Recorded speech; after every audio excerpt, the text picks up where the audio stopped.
well. Steering through essentially a rather serious Orca interaction. Knees are trembling. Trying to hold on to the helm. It gets ripped out. There are, I don't know, it feels like nothing.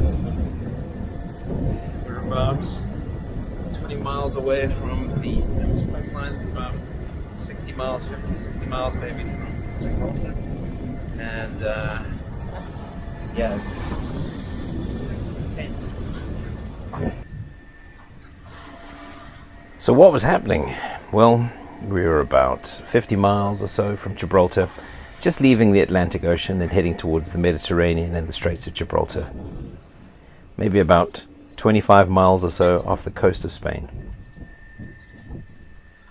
You can see the wheel here being ripped from my hand violently on its full lock from left to right, or port to starboard, however you want to call it, but at no point was I able to control it.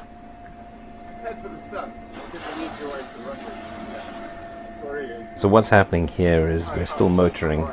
We've got the sails up and obviously the engine electrics and everything around. Shortly we'll turn the engine off, turn off the electrics, and hope that that would be enough to stop their inquisitive nature. Now these attacks, so attack's a terrible word to use, and the word killer whale is something that I'm not particularly fond of as well, because it's such a dramatic and negative thing. But this wasn't friendly. It was not like watching dolphins that come up to the side of the boat and swim along. This was something a little bit more orchestrated. What seemed to be happening was there was a pod, and I'm guessing maybe of up to about, I thought at some points about maybe 20 of them, ranging from the smallest little baby ones up to some full-sized adults. They would go under the boat, they would bash up against the hull, and they would rub their bodies, I'm assuming, up against the rudder stock. I'm not sure if they were using their teeth either, but at some point we did notice behind the boat chunks of the rudder that had been bitten off. At this point onwards, we've got the sails off. Their breathing and the sounds coming from them was quite eerie.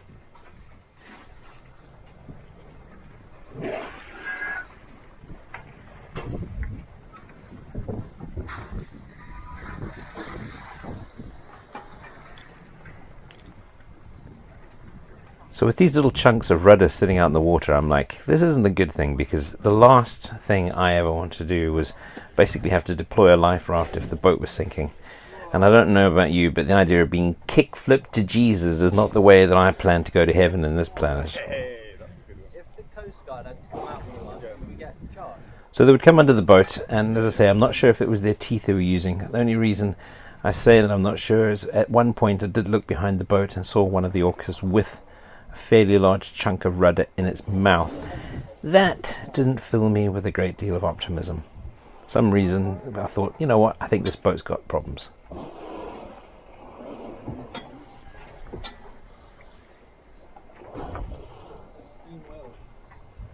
They were huge. I mean, just absolutely massive beasts, and beautiful. Quite recognizable with their markings. One or two that you notice had some sort of wounds, previous wounds, not open wounds that they had recently, but something they may have suffered a long, long time ago. Maybe that's why they're so tired of boats. But each time you hear that chunk sound, it's the wheel or the helm being violently moved from side to side, and that has to be doing damage. Oh, yeah. There's Nathan, a fellow crewmate. Whipped out of my hand several times, and I'm lucky I didn't break my fingers. His reaction at one point was, "Should we have a cup of tea?" And I was like, yeah, I think let's have a cup of tea. It's a good British way to deal with orca interaction.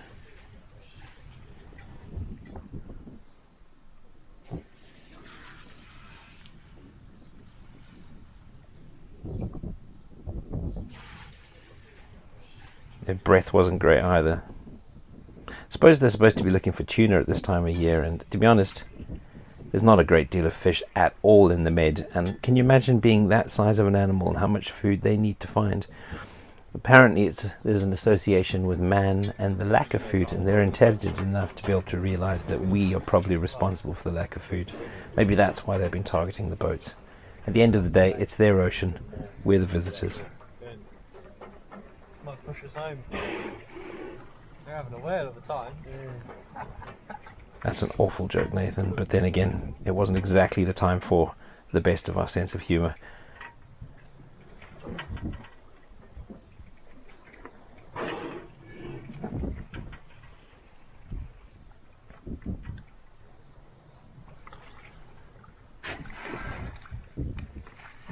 They are beautiful, and they are huge and massive.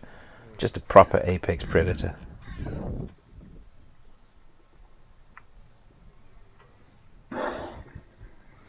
So we were making our way at this point to Gibraltar. We found that we were able to still sail. The big air bubbles that blew up under the boat. We seemed to be able to sail. There was some issues with the steering. It was making a terrible sound and was clanking away whenever it was being used. So the idea was, let's get the boat to Gibraltar, let's look and see what's going to be done damage-wise and assess it from there. So this attack took part for best part of about 2 hours. It was something that at one point they did stop and go away, but they did return, and that kind of filled me with a bit of dread, to be honest. There's my white knuckles.